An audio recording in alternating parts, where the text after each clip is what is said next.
Timnas Indonesia U17 harus ikhlas menerima kekalahan pada laga pamungkas Piala Kemerdekaan 2025 setelah kalah tipis dari tim kuat Afrika, Mali U17, yang bermain apik dengan skor 2-1. Bermain penuh, Elpreman Justin Hubner harus menelan kekalahan tipis 2-1 setelah Fortuna Sittard kalah dari tim papan tengah Eredivisie Belanda NAC Breda. Berbeda dengan Manchester City yang menang besar 4-0 lawan Wolves, rekan satu kota Manchester United justru menelan kekalahan dari tamunya, Arsenal dalam putaran awal Premier League 2025-2026.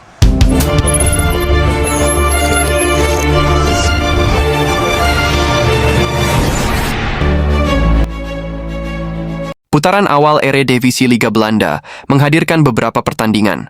Salah satunya klub yang baru saja merekrut bek ganas Timnas Indonesia Elpreman, Justin Hubner.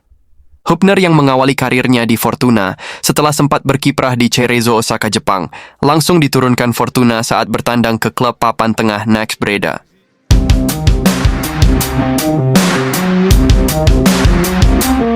Hubner langsung diturunkan pelatih Danny Buij dari menit pertama. Sedangkan pertandingan itu sendiri berlangsung di Stadion Radverleg, Breda sebagai markas NAC Breda.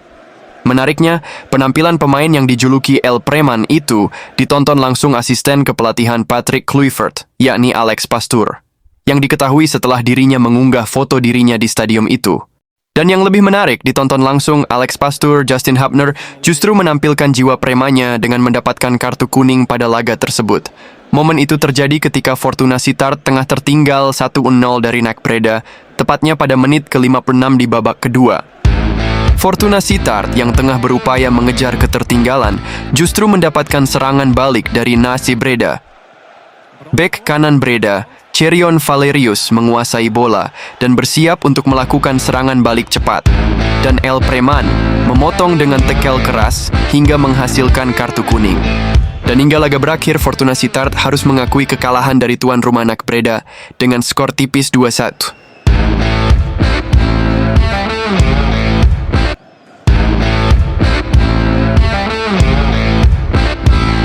Beralih ke Inggris Premier League, dalam putaran pertama Manchester United harus mengakui ketangguhan tamunya Arsenal di Old Trafford dengan skor 1-0. Berambisi memperbaiki peringkat Premier League musim ini untuk memperbaiki musim lalu yang nyaris masuk zona degradasi dan finish di urutan 14, klub dengan julukan setan merah itu harus mengakui kekuatan peringkat 2 Premier League musim lalu, Arsenal.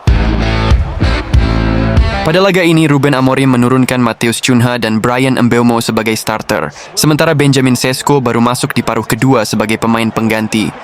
Tapi sayang, di menit 13, Ricardo Calafiori berhasil memanfaatkan sepakan menit 22. Pemain Mali U17, Muhammad Bolo-Bolo sukses membuka skor dengan sundulan indah ke gawang Dava. Dan tanpa diberi jeda lama, gawang Dava kembali dijebol pemain Timnas Mali U17, hasil menanduk bola dan menghasilkan gol. Dominasi finalis Piala Dunia 2015 ini terus terjadi. Mali U17 terus mendominasi permainan hingga babak pertama berakhir.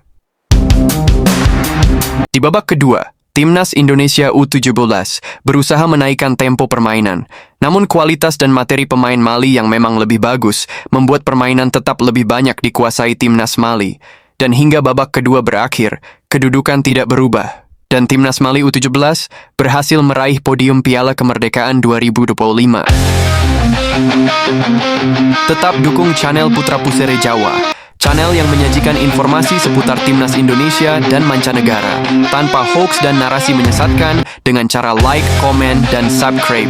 Dan yang sudah subscribe, semoga selalu dilimpahkan rezeki dan kesehatan. Amin.